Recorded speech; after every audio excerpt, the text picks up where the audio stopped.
Hello, my friends. It's Friday, December 19th, 2025, and I'm your host, Radical Russ Belville, your Red State refugee. And welcome to the Radical Russ Show, your weekday morning wake and bake, coming to you from Rolla J Studios in Southern Oregon. On today's smoke session, let's talk about President Donald Trump legalizing medical marijuana federally. Commerce Secretary Howard Lutnick confirms how you can lower prices 700%. And Donald Trump renaming the Kennedy Center. But before we get to all the serious political stuff, we've got time for 3 quick hits.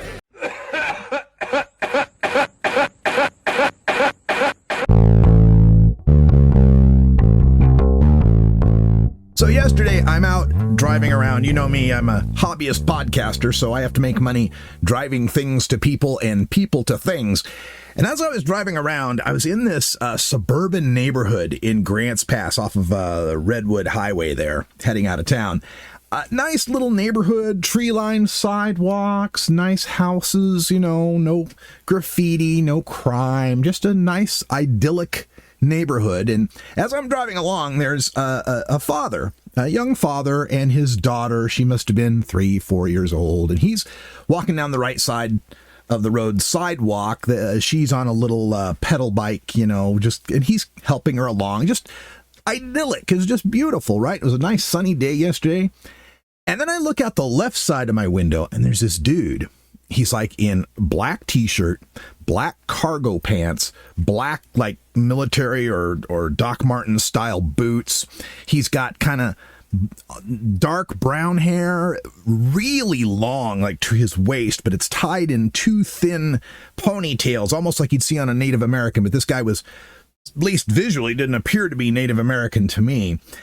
And he's towing along. He's got on a leash this huge black Rottweiler, right? So just black and black Rottweiler. And then I notice on his hip, he's carrying a Glock 9mm open carrying, which is, you know, perfectly legal and a constitutional right here in the state of Oregon and United States to some extent. But really, like you were expecting a shootout here on the sidewalks of this idyllic neighborhood? You thought maybe the little girl on her bicycle might be able to get past you and your Rottweiler? I mean, what are we doing here, dude?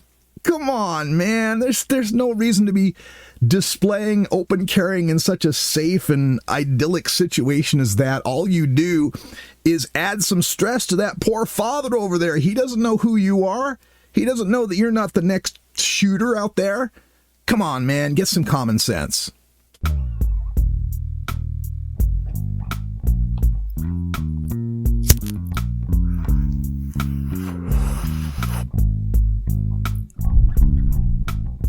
Also, as I'm out there working, you know, I'm making various transactions at the stores, and I don't know if they're doing this at the stores near you, but they've all put up these signs around here in Oregon, you know, that the Treasury Department has stopped minting the penny. So there's this massive penny shortage, and they're always asking for pennies. But then if you go to like the self-checkout and you're checking out with cash, or even with the cashiers, and you're checking out with cash, now when they're giving you change, they're rounding it up to the nearest nickel because they don't have the pennies. Which means on, I guess, statistically 4 out of 5 transactions that you make, you're going to gain from 1 to 4 cents in change. You're going to make money on the transaction, kinda. Isn't it kind of nice after all these years of the stores nickel and diming us, we finally get to penny them?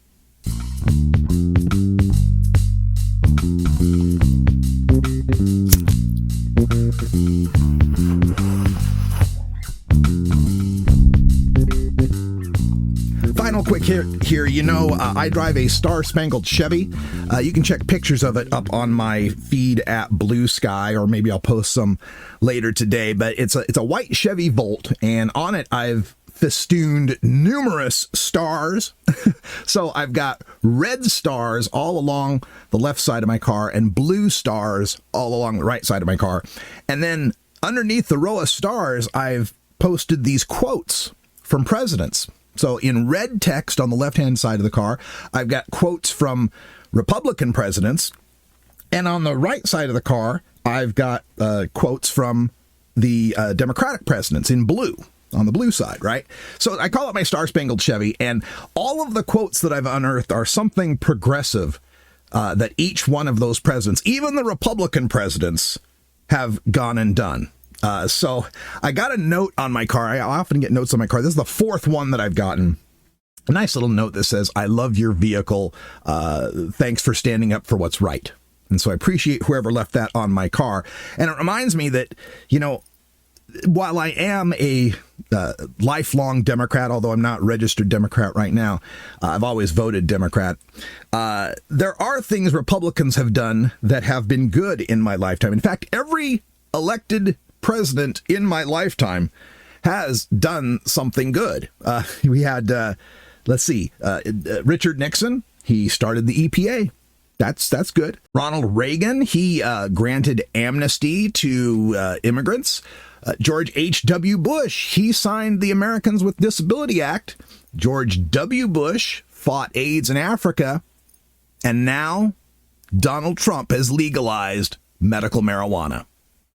There's your one, Trump. There's your one thing I can credit you for. Can we impeach this guy now? Our top story tonight. Our top story tonight. Alicia Francisco Franco is still dead. Well, our top story, of course, today is that a Republican has finally rescheduled marijuana. And I'm here to say, I told you so. Schedule 1 marijuana, the counterfactual declaration that cannabis is a dangerous addictive drug with no medical benefits, has passed away. The lie was born of the war on drugs in 1971 via Republican President Richard Nixon and died in 2025 via Republican President Donald Trump. In between, Democratic President Jimmy Carter vowed to decriminalize marijuana, but never followed through. Democratic President Bill Clinton claimed he tried it but didn't inhale. Then his Department of Justice attacked California doctors' free speech rights to recommend medical marijuana. Democratic President Barack Obama admitted, "I inhaled frequently, that was the point," then cracked down on medical marijuana harder than Republican President George W. Bush. Democratic President Joe Biden, who as senator was architect of much of the war on drugs, including the creation of the drug czar's office, vowed to reschedule cannabis, setting in motion Trump's rescheduling yesterday. But then he went and sacked dozens of staffers who honestly admitted to their past cannabis use when asked. It is Republican President Donald J. Trump who has finally, sensibly, inevitably rescheduled cannabis out of the It's Not Medicine Schedule 1, alongside LSD and heroin, and into the It's Prescription Medicine Schedule 3, alongside steroids and ketamine. I can tell you that for the past 2 decades, I've been warning that if Democrats didn't proudly embrace marijuana legalization and leverage it for the voter turnout among young and low-propensity voters as the lowest-hanging fruit populist issue that it is, eventually Republicans would get over their reefer madness, see the profit in it, and snatch the issue away. Let's go to the Wayback Machine. What do Democrats have to offer the cannabis consumer who comes out for a 2010 election? I asked that in a 2010 post on the popular LGBT blog Pam's House Blend about the pending California Prop 19 legalization vote. The political chatter was that Democrats would use pro-marijuana state initiatives to drive up turnout like Republicans had done the decade before with anti-gay initiatives. I wrote, unlike Rove and the Republicans, the Democrats don't really believe in these initiatives publicly. Senator Boxer, Senator Feinstein, a former mayor of San Francisco, come on now, and former governor, current Attorney General Jerry Moonbeam Brown all publicly oppose Prop 19. Really, Jerry?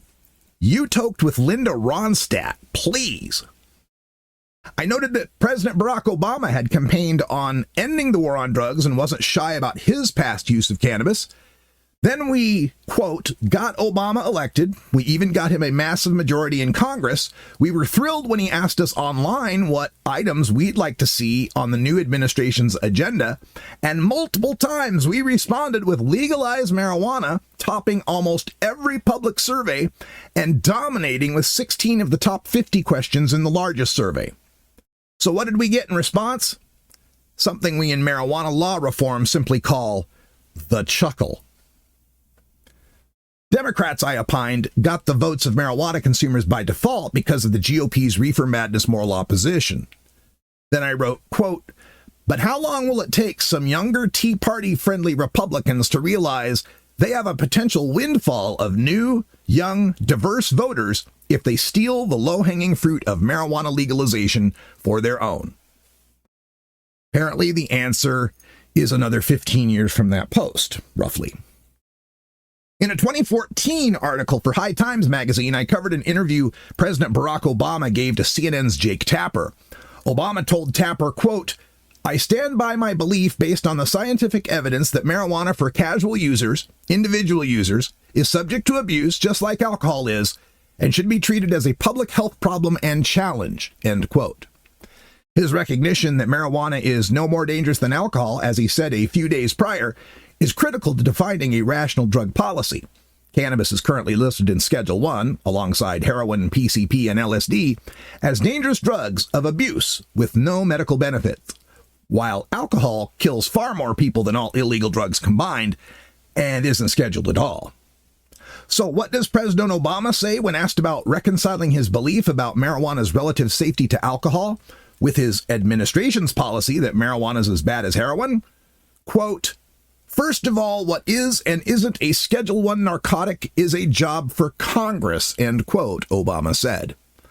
Oh, and here I thought the President of the United States, who is chief of the executive branch and therefore boss of the Attorney General and head of the DEA, might have some influence in the matter. As Trump took office in his first term in 2017, I composed best and worst case scenarios for his potential to affect marijuana legalization. I wrote, what if conservatives finally realize they must plan for the voting demographics of the future? They gained complete power with a large support from older white voters, a voting demographic that will decrease as time goes on. How can the GOP of the future win the votes of a younger, more diverse electorate? Maybe to win the larger point of having the state's rights to oppress people and arm everyone, the Republicans decide to acknowledge the state's rights to regulate marijuana as they choose. Maybe President Trump sees that removing cannabis from the federal drug scheduling would still allow retrograde states to ban it all they like, so it doesn't cost him votes there, while earning him some votes from independents, minorities, and younger people. In doing so, he's taken marijuana off the table as a political issue at the federal level. And if there's one predictable thing about Donald Trump, it's that he wants the Trump brand to shine. Trump hates losers politically and economically, and marijuana is now a winner. Trump descheduling marijuana also has the side effect of earning him some criminal justice reform cred, creating a whole bunch of jobs, and boosting the economy as he seeks re-election. He can paint himself as the man of action who finally made progress on something the people support, using the opportunity to blast Democrats who claimed to be progressive but maintained prohibition. Following the 2020 election, I noted how marijuana legalization on state ballots was outperforming Joe Biden, writing, it's beyond frustration to watch Democrats continue to shy away from the issue of marijuana legalization. It's been a winning statewide ballot issue now in the past 5 congressional term elections. We'd all like to forget 2015's Ohio Issue 3. Yet not only do Democratic leaders reject legalization as a plank in the party platform, they go and nominate for president the #1 drug war Democrat, Joe Biden, the man responsible more than anyone for mandatory minimums, mass incarceration, and creation of the drug czar's office, who has only been recently reluctantly dragged to Kevin Sabet's preferred policy of maintaining penalties for adult marijuana users to coerce them into drug treatment they neither want nor need. We wait with bated breath as to whether Biden can eke out a narrow electoral college win against the worst human being to occupy any elected office in any nation in the history of mankind, We can only imagine how many more voters a Democratic candidate who strongly supported marijuana legalization could have driven to the polls, considering that 3/4 of Democrats, 2/3 of independents, and even half of Republicans support it. It's almost as if Democratic leadership is more interested in what certain corporate people think of marijuana legalization than what 2/3 of the human people want. And today, I hate being proved right on this. Marijuana legalization has been a majority support issue among Democrats' own voters since President George W. Bush's second term. It has been a winner among independents since President Barack Obama's first term. It started gaining majority support among Republicans in President Donald Trump's first term, but it has dropped to 40% now in his second term. For all the timidity Democrats have displayed around the issue of cannabis, despite its now supermajority popularity with their voters, Trump is actually rescheduling marijuana as its support among his voters is the lowest it has been in a decade. Donald Trump's second term has been a vulgar display of power, but in general, and this rescheduling issue in particular, should prove to Democrats that they have been far too reticent to wield the power they have when in office to enact change. To have whiffed on cannabis policy for the past 54 years, and especially the last dozen years when marijuana has become legalized in half the states and medicalized in 4/5 the states, is political malpractice. They don't vote Democrat, they don't drive Cadillacs, and they never use personal vehicles. Okay, on yesterday's podcast, I was talking about Donald Trump and his wild, out-of-control speech the other night. And during that speech, he once again brought up the fact that he's going to bring down drug prices 200, 400, 500, 600, 700%. And everybody is saying how ridiculous that is because, of course, you can't lower a price any more than 100%, right? You lower it 100%, it's free. Anything lower than that, they got to pay you. And I said that. I think I'm looking forward to Pfizer sending me a check for 5 times the cost of my drugs. That would be nice. And so Howard Lutnick, the Commerce Secretary, was on Fox, and the anchor pressed him on this. The mathematical impossibility of lowering prices 700%. Now, you remember in my podcast yesterday, I kind of explained what I thought Trump was thinking here. Trump was thinking that, like, if something goes up 700% and then you reduce it back down to what it used to be, then you've reduced it 700% in his mind, right? Like he doesn't understand that percentages are a division problem, right? So here's this clip. I'm going to play this whole clip from Fox where Howard Lutnick absolutely confirms that's how Donald Trump thinks of percentages. Tonight, because some of them were just mathematically impossible. Yeah. Listen to what he said about bringing down the price of prescription drugs. Listen here. I negotiated directly with the drug companies and foreign nations, which were taking advantage of our country for many decades, to slash prices on drugs and pharmaceuticals by as much as 400, 500, and even 600%. Well, if you cut something by 100%, the cost goes down to zero. If you cut it by 4, 5, or 600%, the drug companies are actually paying you to take their product. So it raises the question, how much of last night's speech was hyperbole and how much was fact? No, what he's saying is you bring it, if a drug was $100 and you bring the drug down to $13, right? If you're looking at it from $13, it's down 7 times. It's not a 600%. Well, but it's 700% higher price before. It's down 700% now, right? So yeah. $13 would have to go up 700% to get back to the old one. So it all depends on when you look at it. You could say it's down 87%, or you could say it would have to go up 700% to be the same one. So it just depends on what you look at it. But basically what he's saying, and we all know what he's saying, is we are hammering the price of drugs down. That's what's happening, and he's announcing it all the time. He's got more announcements even between now and the end of the year. So his point is, if you take something down to, let's say 12.5, 12.5 is 1/7 or 1/8, right? So you take it down to $12.50, you'd have to multiply $12.50 times 7 to make that add up to 100. And so times seven times is 700%. So therefore, it's 700% less. That's the way Trump sees this thing. He literally sees the price here as like a pie with 8 slices. And so if you have a pie with 8 slices and you take away 7 of the slices, well, that's 7 times a slice. 7 is 700%, right?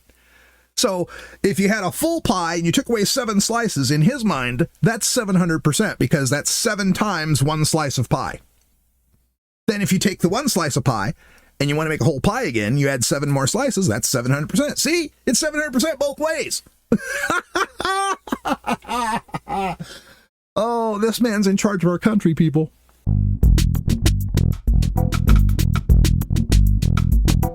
I got a lot of problems with you people. Now, you're going to hear about it. Finally, to wrap things up here, we got the note late last night that Trump's hand-picked board for the Kennedy Center, I don't know why he keeps saying senator, the Kennedy Center voted unanimously. According to reports, they voted unanimously to rename the Kennedy Center the Trump Kennedy Center. And they has some bullshit excuse that, because of Trump's leadership, he saved the building and its finances, whatever, which is bullshit because their subscriptions and their attendance are way, way down. For some reason, people that are used to seeing, Led Zeppelin and Heart aren't so interested in seeing Kid Rock. Right? People that like to see Yo-Yo Ma aren't that interested in seeing Lee Greenwood. So, yeah, way down at the Kennedy Center. But in addition to that, it's also a lie that the vote was unanimous. I'm Congresswoman Joyce Beatty. I'm sitting here in my congressional office in Washington, D.C., just ending a call with the Kennedy Center, where I serve as an ex officio member. I am bringing this to you live today because what you may hear is that there was a unanimous vote to rename the Kennedy Center the Trump Center. Be clear, I was on that call, and as I tried to push my button to voice my concern, to ask questions, and certainly not to vote in support of this, I was muted. Each time I tried to speak, I was muted. Participants were not allowed to voice their concerns who were online. Yet it was said at the end, it was a unanimous vote. Clearly, the Congress has a say in this. This center, the Kennedy Center, was created by the Congress.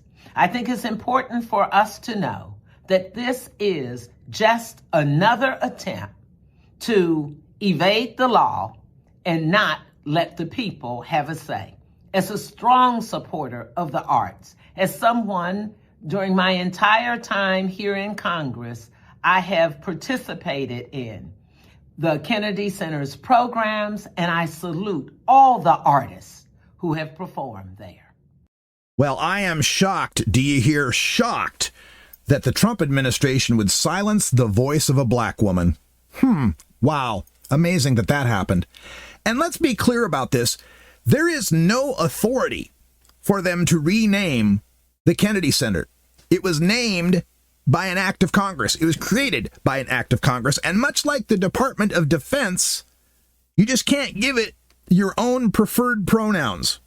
You can't give your own macho, gender-affirming Department of War, Trump Kennedy Center pronouns. These must be changed by an act of Congress. So tell yourself you can call it whatever you want to call it for your own personal edification. But for the rest of us proud Americans, we recognize and respect the law. So it's the Department of Defense and the Kennedy Center. And it goes down smooth. Hey! Well, that's all the time we got for the Smoke Session this morning. The Radical Russ Show is produced, directed, researched, written, recited, posted, and catered by me, Radical Russ Belville, and governed by Creative Commons Share-alike licensing. News, music, video clips, and social media posts are reproduced under fair use copyright laws for commentary and analysis. My main theme is We Love the Herb by Herbal Nation, and interstitial music is by Russ Boom Boom Belleville. What's the boom boom for? Boom, boom, boom. Which brings us to our post-credits scene. Oh, just one more thing, sir. I was thinking. I got word that the suspected Brown University shooter was found dead via a self-inflicted gunshot wound inside a storage facility in Salem, New Hampshire. Salem, New Hampshire. So you're telling me, under the direction of Kash Patel's FBI, a mass shooting suspect in a major American city was able to cross 2 state borders after a 90-minute drive and was not found for 5 days after the shooting. Way to go, Keystone Cash. You can contact me by email at radicalruss@gmail.com. Call my message line at 877-RUSS-420. That's 877-877-420. And reach me on social media on Blue Sky as radicalruss.com. And nowhere else. You can support this podcast financially by donating to Radical Russ on Venmo, Rad Russ on Cash App, or via PayPal on my website at radicalruss.com. Get this podcast on Spotify, Apple Music, YouTube, my website, or wherever you get your podcasts. Thanks for listening, and until next week, take care of each other. Take it out one more time. You take a seed, you plant it, you grow it, you dry it, you roll it, you smoke it. You take a seed, you plant